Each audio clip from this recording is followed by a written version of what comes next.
Hello friends, welcome to our channel AA Chronicles. ఈరోజు topic ఏంటంటే, ఒక రూమర్ అయితే బయట బాగా నడుస్తుంది కదా, రోహిత్ శర్మ టెస్ట్ మ్యాచ్లకు గుడ్ బై చెప్తున్నాడు అని. చాలా రూమర్స్ అయితే సృష్టించారు ప్రతి ఒక్కరు.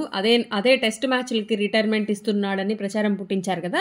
బట్ అదంతా అబద్ధము, అందులో ఏమాత్రం నిజం లేదు. ఎందుకంటే మొన్న సిడ్నీ వేదికగా జరిగిన టెస్ట్ మ్యాచ్లో ఇంటర్వ్యూ ఇచ్చాడు. యాక్చువల్గా ఈ మధ్య రోహిత్ శర్మ తన ఫామ్ని కోల్పోయాడు. జరిగిన అన్ని టెస్ట్ మ్యాచ్ల్లో కూడా తనదైన మార్క్ చూపించలేదు. అసలు కనీసం ఒక 30 మార్క్ ఇన్నింగ్స్ కూడా ఆడలేదు. అందుకే లాస్ట్ టెస్ట్లో తను కెప్టెన్ అయ్యుండి కూడా డ్రాప్ అయ్యి వేరే వాళ్ళకైతే ఛాన్స్ ఇచ్చాడు. ఎటువంటి స్వార్థం లేకుండా ఆడేవాడే మన హిట్ మ్యాన్. ఆ ఇంటర్వ్యూలో పర్ఫెక్ట్గా ఆన్సర్ ఇచ్చాడు. ఏమని? జస్ట్ ఫామ్ని మాత్రమే కోల్పోయాను, అంతేకాని రిటైర్మెంట్ అయితే ఇచ్చే ఛాన్సే లేదని చెప్పాడు. ప్రతి ఆటగాడికి ఇవన్నీ సహజమే కదా, అప్స్ అండ్ డౌన్స్ మామూలు అని చెప్పుకొచ్చాడు. ఆ రూమర్స్ని అయితే మీరెవ్వరూ నమ్మద్దు, కొట్టిపారండి అయితే ఆన్సర్ ఇచ్చాడు. ఇక్కడే ఇదంతా రూమర్స్ అనమాట. తనేమి టెస్ట్ మ్యాచ్లకి ఏమీ రిటైర్మెంట్ అయితే ప్రకటించలేదు. మొత్తానికి మన హిట్ మ్యాన్ మళ్ళీ కమ్బ్యాక్ అనమాట. సో మన ఛానల్ ఎవరైనా కొత్తగా చూస్తుంటే ప్లీజ్ లైక్ చేయండి, షేర్ చేయండి, సబ్స్క్రైబ్ చేసుకోండి. Thank you for watching guys.